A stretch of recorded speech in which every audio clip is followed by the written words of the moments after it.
My name is Lauren, and I grew up in a small house that always smelled like fresh bread. My dad took over the family bakery from his parents, and I loved helping him knead dough after school. My mom was different. She was a realtor, always dressed in fancy suits and high heels, and she earned more money than Dad. One evening, when I was 12, Mom called, "Lauren, come set the table." I was skinny and awkward back then, more interested in reading than anything else. "Coming," I shouted, folding down the corner of my page. As I set out the plates, I could hear them starting up again. "Another slow month, Tyler," Mom said, sounding frustrated. "When are you going to get it together?" Dad's voice was quiet. "Please, Joyce, not in front of Lauren." "Oh, who cares?" Mom snapped. "She should know what a failure her father is." I gripped the edge of the table, trying not to cry.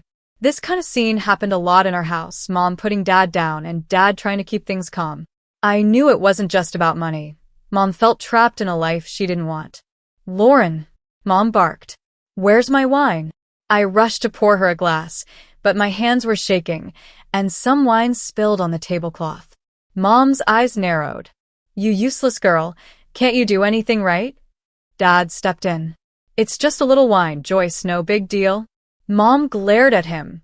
"You're too soft on her. No wonder she's growing up to be as pathetic as you." I ran to my room, burying my face in my pillow.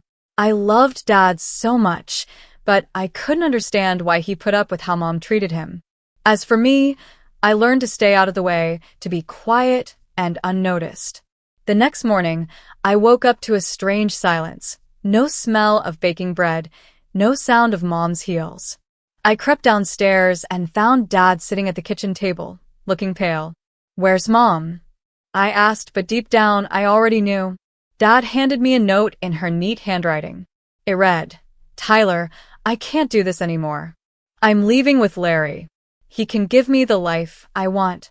All this small-town nonsense isn't for me, Lauren. Don't bother looking for me. You're just dead weight. Tyler, you're a loser, and you've made our daughter one too. Goodbye and good riddance." I stared at the note, feeling like I'd been hit in the stomach. Mom was gone. She had left us, calling Dad a loser and me useless as her parting words. The next few months were a blur of court stuff and emotional chaos. Dad filed for divorce and asked to have Mom's parental rights taken away. I remember sitting in the cold courthouse, holding Dad's sweaty hand as we waited for Mom. She never showed up. I drifted off while the adults talked, catching bits like abandonment and unfit parent. When it was over, Dad squeezed my hand. "It's done, Lauren," he said softly. "The divorce is final, and your mother's parental rights are gone. It's just you and me now." I nodded, feeling both relieved and sad. Life got tougher after that. Dad threw himself into work, spending long hours at the bakery.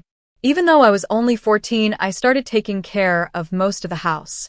I'd come home from school, do my homework, and then start on dinner and laundry. For years passed like this. Just after I turned 16, everything changed again. Dad came home one day, looking shocked and sad. "Uncle Ryan died," he said, sinking into a kitchen chair. I hugged him tight. "I'm so sorry, Dad," I said. He hugged me back, then pulled away, his eyes wide. "Lauren, you won't believe this. He left me everything, almost $500,000. I'm his only relative. I don't even know what to do with all of it." But Dad figured it out fast. He used part of the money to improve the bakery, upgrading equipment, and expanding the menu. Within a few months, our little bakery was the talk of the town. Dad hired more people, kept the place open longer, and before we knew it, he was opening a second location across town. By the time I turned 17, Dad owned 3 successful bakeries, and we didn't have to worry about money anymore. I quit my after-school job to focus on my studies. We even took our first real vacation, a 3-week trip to Europe. As the years passed, Mom became a distant memory. Dad dated now and then, but he never seemed interested in marrying again. I didn't push it. We were happy as we were. High school graduation came and went in a rush of caps in the air and hugs. I had worked hard, and it paid off. I was headed to State University to study finance. The morning I was about to leave, Dad handed me a small box. What's this? I opened the box and found a key inside. Dad smiled. It's your graduation gift, an apartment near campus. No more worrying about dorms or rent. I stared at him, speechless. Dad, I can't accept this. It's too much. He waved off my objections. You earned it, Lauren. Now go make me proud. College flew by. I focused hard on my studies, determined to make the most of this chance Dad had given me. When I wasn't in class or studying, I was interning at local financial firms. By the time I graduated, I already had a job lined up as a junior financial analyst. On my first day at work, I stood in front of my apartment mirror, straightening my blazer. You've got this, Lauren, I told my reflection. Make Dad proud. The job was challenging, but I loved it. Every bonus or raise I earned, I saved and invested. Dad's advice echoed in my mind. Money makes money, Lauren. Be smart with it. The years passed, and by the time I turned 34, my investments had paid off. I owned 3 more apartments in addition to the one I lived in, and they were bringing in steady rental income. Life was good. Then came the phone call that changed everything. Lauren, Dad's voice sounded strained. Can you come over? I need to talk to you. When I arrived, I found him at the kitchen table, looking older than ever. What's wrong, Dad? I asked, feeling a tightness in my chest. He took a deep breath. It's cancer, honey. Stage 4 pancreatic. The world seemed to shift. No, I whispered. This has to be a mistake. But it wasn't. The next year was a rough journey of treatments, ups and downs. I spent every free moment at the hospital or with Dad, making his favorite cheese soup, even when he was too sick to eat it. One crisp autumn day, I arrived to find him sitting in his favorite chair, looking serious. We need to talk, Lauren, he said, patting the seat next to him. The doctors say I've got 5 months, tops. I shook my head. No, they're wrong. We'll get another opinion. He reached over, gently. Lauren, it's okay. I've made peace with it. I'm selling the bakeries. Everything will go to you. You'll be set for life. I pulled away, wiping my eyes. I don't want your money, Dad. I want you. He smiled softly. I know, sweetheart, but this is my way of taking care of you, even when I'm gone. The next 6 months were both precious and painful. We talked more than ever about everything and nothing. I memorized every line of his face, the sound of his laugh, and the smell of sugar and flour that clung to him even now. Then, on a quiet Sunday morning, he was gone. The funeral was a blur. Afterward, I sat alone in Dad's empty house, holding his favorite apron tightly. The lawyer had already been by with the paperwork, and as Dad promised, he left everything to me. I used the money from the bakeries to buy 3 more apartments. It felt right, like I was building something lasting, just like Dad had. A year after Dad passed, I was finally finding my balance again. Work kept me busy, and managing my rental properties gave me a sense of purpose. I was settling into a new normal, or so I thought. Then I got a call that turned everything upside down. Lauren, it's your mother. I'm back in town, and I'd like to see you if you're willing. My mind raced. Part of me wanted to hang up, to stay away from the woman who'd abandoned us. But another part, the part that still held on to the little girl I once was, couldn't help but feel curious. Okay, I heard myself say. Let's meet at Don Jose's Mexican restaurant tomorrow at noon. The next day, I got to the cafe early, my stomach in knots. At exactly 11 o'clock, I saw her walk in. She looked older, of course, but still elegant. But she wasn't alone. A young girl, maybe 18, walked in behind her. Mom spotted me and hurried over. Lauren, darling, you look wonderful. And this is Anna, your sister. I felt like I'd been hit. My sister?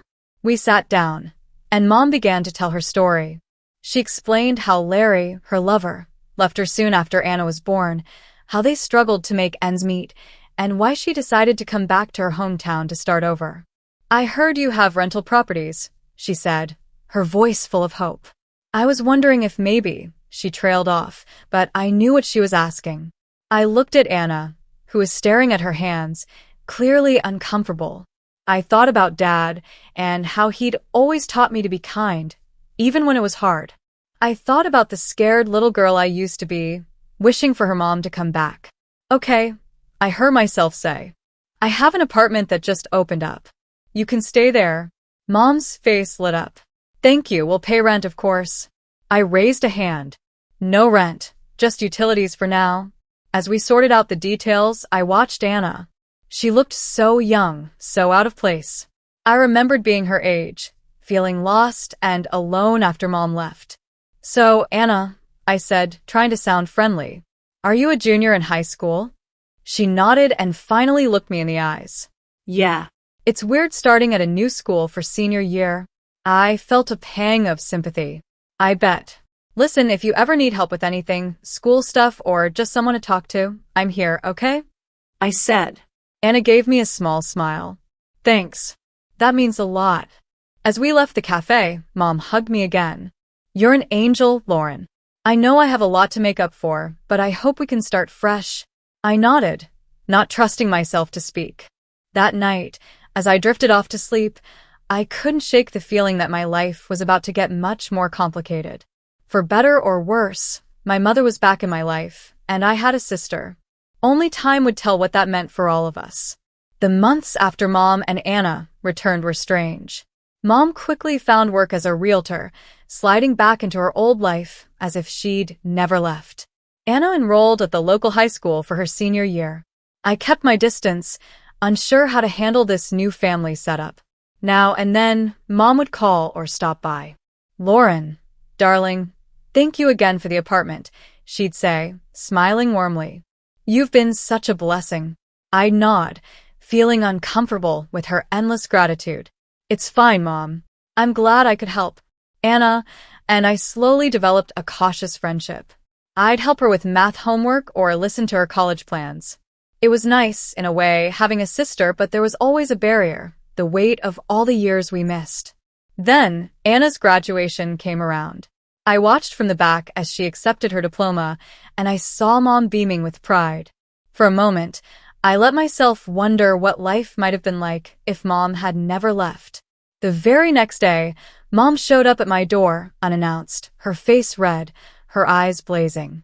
We need to talk, she snapped, pushing past me into the living room. I followed her, confused. What's going on? She spun around to face me. Don't play dumb. I know about the apartments, Lauren. All 4 of them.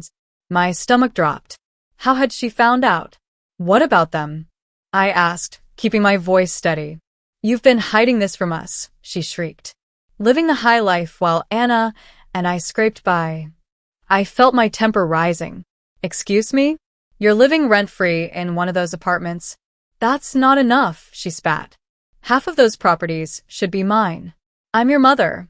I couldn't help it, I laughed. It was so ridiculous. You can't be serious. You gave up any claim to my life and my things when you left us. Remember? No parental rights, no child support. Her tone suddenly softened. Lauren, please think about Anna. She needs money for college. If you just sold one apartment. Absolutely not. I cut her off. Anna's education is not my responsibility. How can you be so selfish, she wailed. After everything I've done for you, that was the last straw. Everything you've done for me? I stared at her, shocked. Are you talking about abandoning me and calling me useless in your goodbye note? Or maybe you mean living rent-free in my apartment for months? Mom flinched, as if I'd slapped her. For a moment, she just stood there, her mouth opening and closing like a fish out of water. Then, without a word, she turned and stormed out, slamming the door behind her. I stood there, shaking with anger and hurt. How could she? After everything, how could she try to guilt me like this?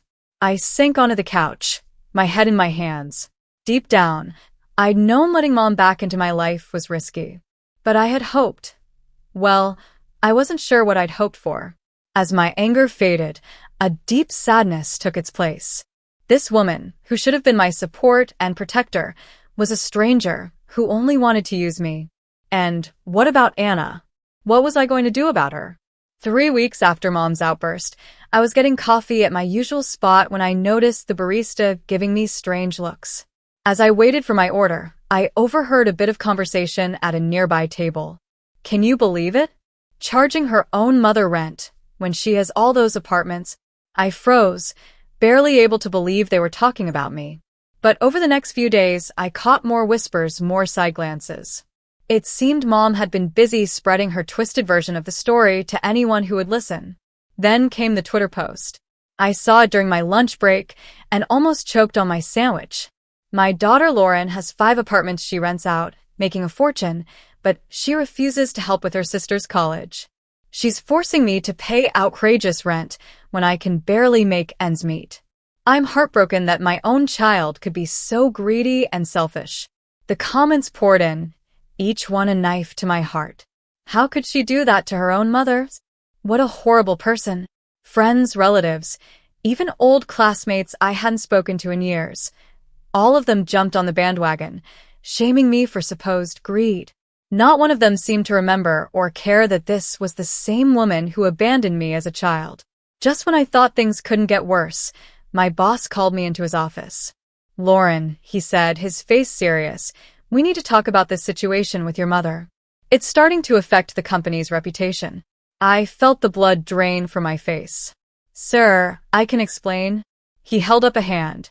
"I'm not asking for details, but I need you to resolve this quietly and quickly. We can't have this kind of drama associated with our firm. Understand?" I nodded, feeling numb and unable to speak. Back at my desk, I saw an email about unpaid utilities for Mom's apartment. Just great. With shaky hands, I called her. "What do you want?" she snapped. I took a deep breath, trying to keep calm. "Mom, there are unpaid utility bills for your apartment. We agreed you'd cover those, remember?" She scoffed. "Oh, please. You're making so much money from those apartments. You can afford to pay a few bills." "That's not the point," I said, my patience wearing thin. "We had an agreement." "An agreement," she interrupted, her voice cold. "Like the agreement that you'd help your family? What good did that do us?" I sat there, phone in hand, feeling like my world was falling apart. I tried to be kind and generous, and this was my reward. With a heavy heart, I made an appointment with a lawyer. "Miss Stevens," the lawyer said, looking over my case, "you have every right to evict your mother. She has no lease, pays no rent, and you've given her plenty of notice." I nodded, feeling both relieved and nervous. "What do I need to do?" He handed me a document. "This is an official eviction notice. Serve it to her. If she doesn't comply, we can take legal action." With the paper in hand, I drove to Mom's apartment, my apartment really. My hands shook as I knocked on the door.